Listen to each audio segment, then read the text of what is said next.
Serious question. If you voted for and have supported the Victorian Premier Dan Andrews, and given the IBAC's damning report that details a catalogue of unethical and inappropriate behaviour, I've got to ask, do you feel at all cheated or disappointed? Would you accept or even minimise this behaviour from someone that you didn't vote for or support? And are you going to start with the whataboutism that stops us from demanding integrity, not only from those we support, but also from those we don't? Here at The Informer, we have consistently held a view of Victorian Premier Dan Andrews, given the extent of the alleged malfeasance and mismanagement he has overseen as leader or been accused of directly.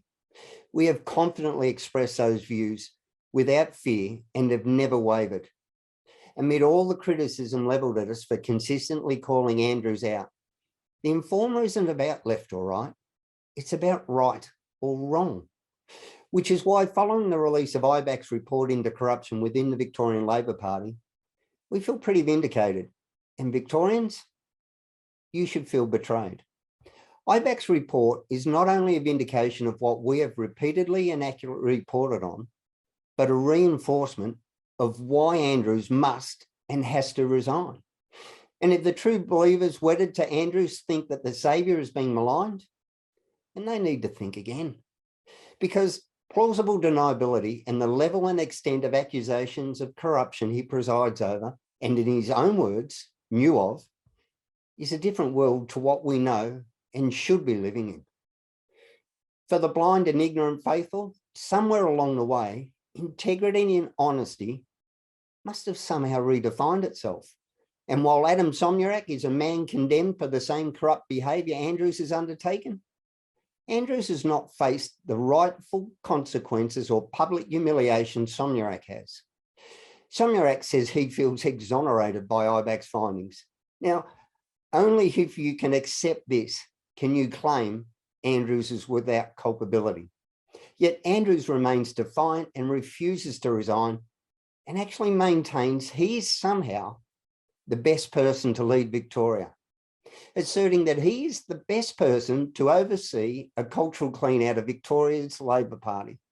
Regardless of how Andrews attempts to spin this, his integrity is shot, and he is a shamed leader for many reasons. Reasons like the red shirt scandal, the I Cook Foods affair, the bogus 400 million for hospital ventilators, the pandemic lockdowns, the destruction of Victoria's economy, workplace safety scandal, hotel quarantine security contracts, and the list goes on. Some of the most egregious scandals to have rocked Victoria have been under Andrews' reign.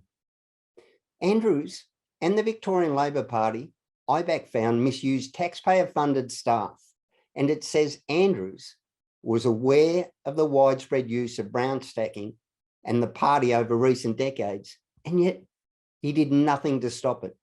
Andrews has been the leader for 12 years, had the red shirt report since March 2018, and despite being forced to repay almost $400,000 of taxpayers' money, there has not been one meaningful reform in place, just obfuscation, deflection and denial, which makes him complicit. Anti-corruption agencies have excoriated the Victorian AOP over its unethical factional system, MPs' use of taxpayer-funded staff for political gain, and backed sweeping parliamentary reforms after twin integrity scandals enveloped the Andrews government. But what's really disappointing is the failure of Operation Watts not to back criminal prosecutions against anyone, and that includes Somyurek or Marlene Carews.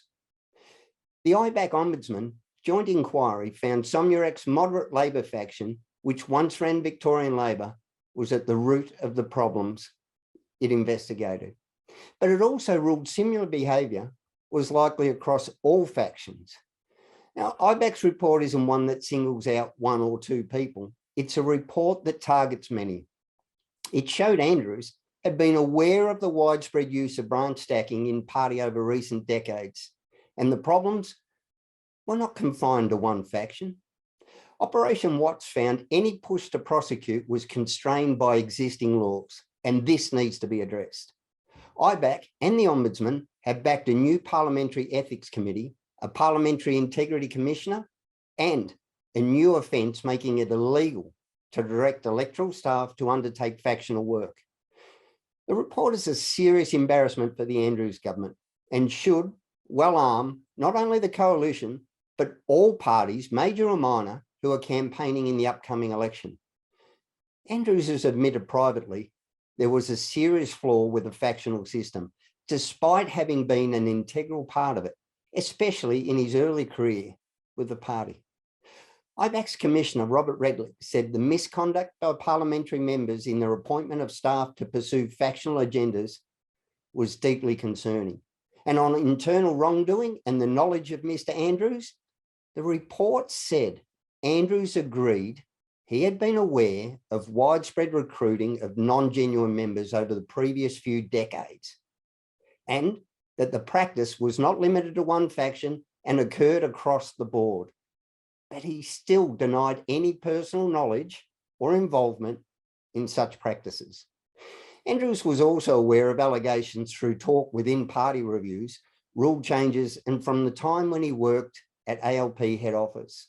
Now, the Victorian Ombudsman, Deborah Glass, said her 2018 investigation into the so-called red shirt scandal had highlighted the need for reform. She went on to say, and this report highlights how little has changed. She said, Deborah Glass is right to trust in our politicians declining and will decline further if real action is not taken. The case for meaningful reform is now both compelling and urgent. But until that happens, change must be made, and it can't be Andrews who leads that reform. The time has come for Andrews to resign, and the push needs to come from those who support Labor's agenda as much as those who don't. He's a man with no credibility, the appearance of no integrity, and is mired in accusations and investigations. And as for Albo claiming he's cleaned up the party, Albo could himself have some serious questions to address around his involvement in the I Cook food scandal. And as far as Andrews' performative mea culpa and accepting responsibility as leader, his leadership doesn't make him responsible. The facts and his actions do that. Accountability and consequences is what makes someone a leader.